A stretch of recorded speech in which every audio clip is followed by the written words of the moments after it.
So, based on the tweets or description of the video or whatever, you know that this is a story of my problematic knee. The little knee that could.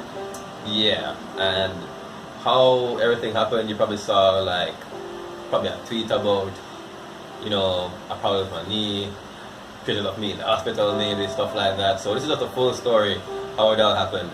And trust me, it's a very weird story, and I think it's worth listening to. Yeah. Right. How this all began. So when I was 2 alright, so originally the issue was my knee had this weird trick thing where if I was like in a weird position or something, it would get stuck. So like if I bent over and like my knee was left for some reason, like if I was in a pool or something, it was get stuck in a position and I couldn't move it unless I like figured out how to get it back out of the same position. It was weird, and you know, to me it was just like, it's not life threatening. It's just a little inconvenience now. It's not gonna, doesn't stop me from running, doesn't stop me from doing anything else. The most is I can't fulfill my dream of being a wrestler one day, but such is life. This also stops that dream. Anyway, move on a little bit further, my knee starts to weaken and I can't, you know, like I start to noticing if I run, like when I slow down, I'll end up slowing down, like I have to like hop on my right knee because my left knee couldn't manage the sudden stop, and then little by little I couldn't run at all. First it was like I couldn't run unless it was full speed because that would put less pressure on the knee because my foot is on the ground for less time, and then I couldn't run at all. If I started running, my knee would just buckle and sadness and pain. And Naja, in her infinite wisdom, said, Shamar, why don't you go to the doctor? This has been years now that I've been saying, Shamar, why don't you go to the doctor? It wasn't years at the time. I'm talking about now. Anyway, what happened was Naja went to the doctor. Yes. We had the same doctor, but it was my doctor first, but you know. Yes, I stole your doctor. Naja took all the time, so here we are. And while getting her diagnosis, she just happened to mention, oh, by the way, Shamar has this little knee issue. And I was like, huh, from the sound of it, that sounds like a torn meniscus. Torn meniscus. Actually, I suggested torn meniscus, and he was like, that sounds about right. So smart. Anyway, yes. So he gave me a referral for an X-ray at the time. That was last year, March, that happened. So, you know, time went by. I may have forgotten about the X-ray. Even though Naja said, Shamar, I remember had the forgotten X-ray. about the X-ray, and then the original request expired. So I had to go back. Not for that. But he happened to be sick. Oh, I got sick this time. Yes, we went. I told the doctor about it. He was like, alright, just do an MRI on both knees and let's see what's going on. Mm-hmm. And then, yeah.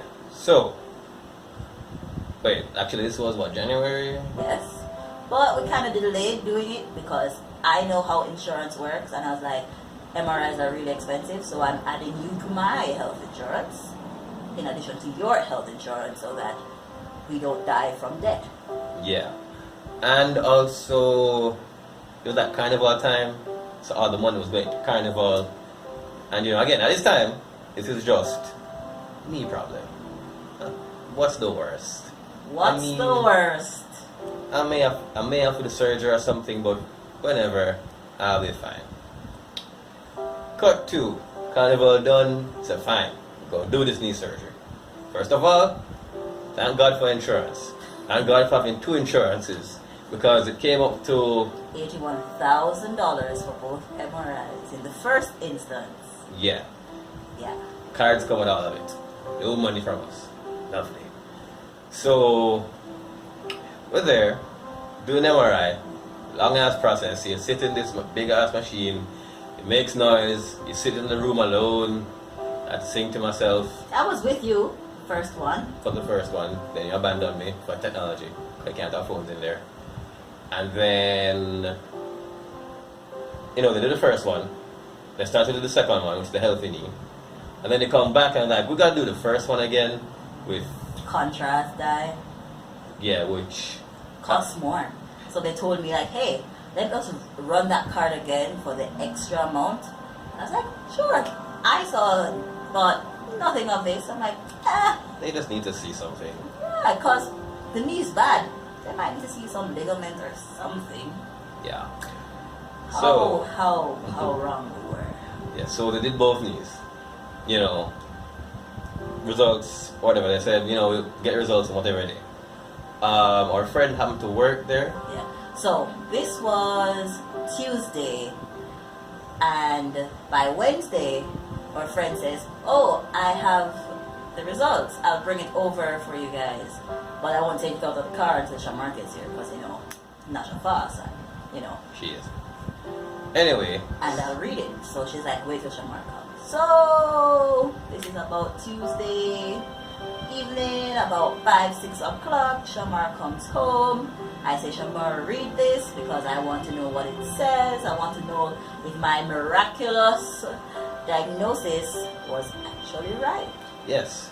Torn meniscus. Yeah. Which is just like, you know, like, just think about this. The knee is weak. It hurt. It doesn't hurt really. It's just not very good. So you're thinking a sprain, a tear, something's broken. Simple problems that make sense for a knee. Then we come to the diagnosis, which we have right here.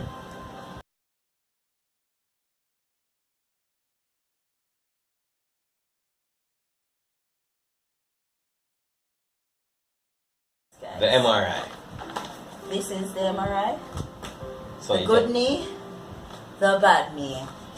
So just look at the wording. You can even from afar you can see this is like line, paragraph, epistle. Like yeah. But let's get to the real highlighted part.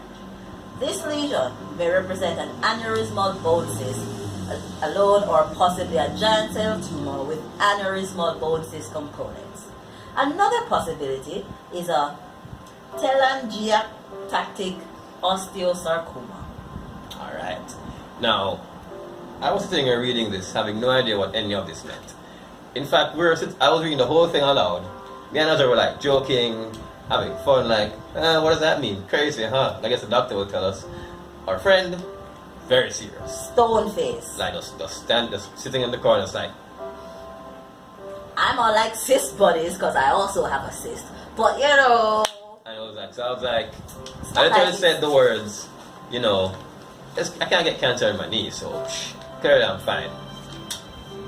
What it turns out, so, you know, our friend had to explain what all this meant. And basically those three things she just said, all bad. All bad, well, none. They're all bad, but in comparison to each other, one is better than the other. We got three options. One, aneurysmal bone cyst, which just means there's something up in there. A mass that's just not where it should be. Two, giant cell tumor with giant cell tumor that's like a bone cyst. That looks like a bone cyst. And the third one, cancer. No, sarcoma. Oh, now, so sarcoma is cancer? Yeah, but the tumor is also cancer, technically. Oh. Yeah. So anyway, the point is, I've been given three options. Two of them are cancer. Now just remember where this journey started. Knee, kinda hurting, kind of weak. I think it's a minor annoyance. I'm just doing it just because. I'm thinking, okay, it's just something torn or whatever. Simple fix, simple issue. But then here we are. Here we are. With cancer as an option. In my knee. Who gets cancer in the knee? Honestly, like, ever heard of anybody having knee cancer? That's not even in the list of cancers you get. Anyway, so we're at the doctor's. The man is reading it. He's reading. He gets to this part. Then he goes like this. Then he's like, Then he finishes and he's all like, boy Shamar, you don't do anything small, don't. Hmm? Yeah. You know anything simple? You look kind of stressed. It's not that the worst thing to see a doctor is stressed. Yeah, I'm like, this man looks stressed out. Like, I think he was stressed because in no way, no one thought that this is where we would end up thinking about cancer. Yeah. So he said, all right, I'm going to refer that you go to a orthopedic surgeon. He will have a better idea of what to do with it. I think you should I think most likely he's going to take it out. But, you go to him and he'll tell you what to do. So, we got... And this man is like, if he can see you today, go today. Yeah, he was very like... He was like, any point that this man can see you, you go. If he says 9 o'clock tonight, you go 9 o'clock tonight. So we call, we get an appointment for the following week, Wednesday. Yeah. And, yeah. Alright, and then, so we meet the doctor. Dr. Minor, by the way. If you have surgery to do, go to him. Trust me, he's very good. Just don't expect him to be early. But he's very good at his job. Yes. So, he begins to read, and then he starts to hold his head. So, second doctor I've stressed out within a week's time. And, so he's just reading just like, he was like, Shamar, what did you do? I was like, I didn't do anything. I'm just here, trying to live my life, literally. And yeah, so he was like, okay, here's what we're going to do. First, we're going to do a biopsy. Now, biopsy is... Take a little sample. Yeah, we're going to take a piece of the thing and take it out. And test if it's cancer or not. Before we move on to the other And then things. from there, we'll decide what to do. But he was all like, bear in mind, if it is cancer, which I'm thinking it isn't, if it is, we're gonna have to take out the tumor and the surrounding area to ensure it doesn't come back. Keep in mind, this thing is very close to his kneecap. This would have meant that he would have taken out his kneecap and have to replace it. Surgery day. Now, mind you, this is my first experience doing any kind of surgery, any kind of anesthesia, any of this. Never done this before in my life. He's hardly ever sick. Yeah, so 0 to 100, real quick. So, let's see. I'm doing The biopsy. which is just drilling techniques, take it out, come back out. Yeah. So I go to the hospital, the operating theater. Yeah. They got 129 Pro, the suites. Yeah. I go in there and they put me in a little room, give me a little IV. The anesthesiologist, how do you say that word? It's his wife. So they got a nice little hustle going on there. Yo, if you and your wife can be in the same business together, do it. Yeah, cause yo, forgot something. What? The money. Oh, the money. So this is the first surgery, right? And this is just not even to take out the thing. It's just to test it. It was like... This is a 10-minute procedure. Call it $500,000. Yeah. When everything adds up. When you add up his fee, assistant's fee... Anesthesiologist, the operating theater, all rental, these things. Yeah. $500,000. Yeah. Once again, big up insurance. Well, can't big it up yet. We don't know how much they paid. They haven't paid it yet, but we're hoping they will. Jury's still out on that. Yeah. Anyway, so back on the operating table. I'm there. The nice young lady, well, not young, I mean, young at heart, is like, oh, I'll give you something in your blood, make it feel like Hennessy. I was like, Hennessy? Okay then. I think she meant morphine. I don't know. All I know is that's the last thing I remember. I was out cold after that. Woke up in the bed in another room, like, alright. My knee feels weird. But they gave me some pills and I was out. Listen, he was asleep this whole time. Oh, yeah. I'm outside wondering when the hell am I going to leave this place, because we've been there for hours. And apparently this whole thing was 10 minutes long. This whole time Shamar was sleeping for about 4 hours. I was on the drugs. They didn't even know why you were sleeping that long. I was tired. I don't know. Anyway, so I was out for like I was out of work for just one day, and then I was back to work the next week. I was on. I didn't really need crutches. I just was. Hopping around. Yeah, hopping around like I was walking semi-decently. And not really any worse than he was before once it healed up. Yeah, so after like a week or so, I was fairly back to normal. Yeah. But what was supposed to happen was the doctor said, once you get the results, right after doing the surgery, the results are going to take 7 to 10 working days. Yeah, so like about 2 weeks. Yeah. It did not take 2 weeks. So 2 weeks passed, and we're like, alright, definitely I'm going to be doing surgery next week. I got to tell my office, got to get prepared, everything's going down. 2 weeks passes. So, Nothing. what are the results? Another week passes. Nothing. And I think in total we was 3 to 4 weeks around. what 2 weeks? So where does all mind you, we still Don't know. what is wrong. Cancer is still on the table at this point because we don't know what it is. But yeah, eventually 4 weeks pass or whatever, and the results finally come. Oh, but before the results came, when he did the post-op visit, the man says, when I looked at it, I think this is a bone cyst. I don't think this is cancer at all. Oh yeah. All fine and good. So we are living on that hope that the man is saying from his, experience, it don't look like cancer.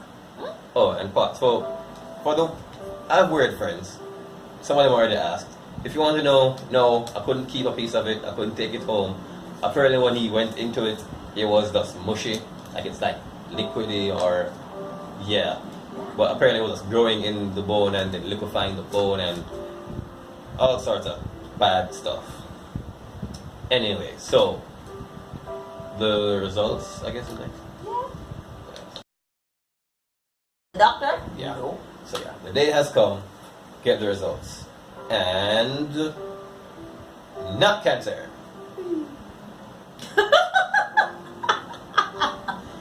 Yay. That worked better in rehearsals. Aneurysmal bone cyst. Yeah. Yeah. So out of the three, results was a That was the best option. yeah. So yeah, And this man was like, oh, he's so happy. it's like, aren't you guys happy? I'm so happy it's not cancer. I was like, you told me it wasn't likely to be cancer. You were very calm before. Why are you all of a sudden just so happy? So Clearly he was just trying to make us feel better. So he was reassuring us, and we were reassured. Clearly not himself was not reassured. No, he was not reassured. So he was like, this is Tuesday. He was like, so, surgery Thursday? And we're like, what? Yeah. So like, alright, fine. Surgery Thursday. And then alright, so I don't know. Go back to same thing again. Go back to the hospital. Go to 7 a.m. 7 a.m. Like we have to be there early. We have to be the first ones in. 7 a.m. Alright, we go there, and so the plan was to give me a Spinal. spinal anesthesia, which means they would numb my lower half, and I would be awake during the whole thing. Supposedly. And I wouldn't feel anything. I'll just be there. But once again, I go in there, and his lovely wife gives me that Hennessy shot. And she was all like, I'm so happy. Like, I almost got an ulcer thinking about you. And I'm like, everybody else is worried but us. Exactly. Because we were reassured. Clearly, they were not really assured. Yes. So yes, and as far as I know, I just went to sleep after that. What I was told was that they tried the spinal, it didn't work Twice. and so they just put me under again. I don't remember any of this after the morphine or whatever it was. I was out. Anyway, so I just wake up, leg is wrapped, hurts a little, got drugs, and I guess Here we are. here we are. With a big old scar. Bone cyst free, just a knee that's healing. With some duppies in it. Oh yes, so to take out the cyst, that leaves a big empty hole in my knee. So they have to fill it with bone. From other people. Yeah, so you know there's a blood bank. Apparently there's a bone bank, and you take blood from the bone. You take bone from the bone bank, and that's what they did. Put it in, fill it up, and they just covered the opening, and now it's just a part of me. Dumpy knee. So if you hear, if somehow I kill someone with my knee, it was most likely a dumpy. Just saying this from now on record. That it was the dumpy. Yeah. So yeah, now I'm in the healing process. If you see me with crutches, that's why, even though I've already stopped using them. But you know. Already driving. Yeah. Already going about his business. I'm going about my business. I'm still sat on the couch all damn day. Yeah. But in all of this, it's as much as he had the issue, I'm really glad I'm on drugs. Wow. I'm really What a way to glad. say it. I don't think I could. Did you just hurt the knee? Yes. It's not 100% yet. I know. I just made what I thought was a natural movement. It was not. Continue. Yes. If I wasn't medicated, I don't know how I would have handled all of this. How I would have handled the idea of cancer, because cancer and I have a strange relationship. Because majority of my family members have died from cancer. So I was like, okay, universe, you want to give somebody who is now lawful in my family, not even, inherit this, someone who just happens to be, lawful in my family, just have cancer too. Universe, just so. But yeah, point is, don't have cancer. Now I don't have bone cysts either. Hopefully I'll be back up and running someday. You probably won't see me at fets for a while, sadly. Yeah, I can't trust him to go and sit at a vet. Yeah, I don't have. He's not gonna sit at a vet. Might as well he stays home. Gotta be me. But yeah. And the doctor said, do not fall. Yeah. While this is healing, he cannot fall. Yeah. So this surgery was basically $1 million. Hopefully. This one surgery was $800 and something thousand. So combined with other surgeries. That's like $1.2 billion. Yeah, approximately. In my knee. So yeah. 1.2 million. A lot of pressure not to fall and trip or anything. But hey, we'll see. I'll try my best. I love you. Love you too. My dumpy knee. Anyway, so since I know you people want to probably see Scar, if you don't like seeing weird stuff or freaky stuff or whatever, Spoiler alert. yeah, look away from the next part because it's gonna be the Scar mini. And here it is. All of that. Enjoy.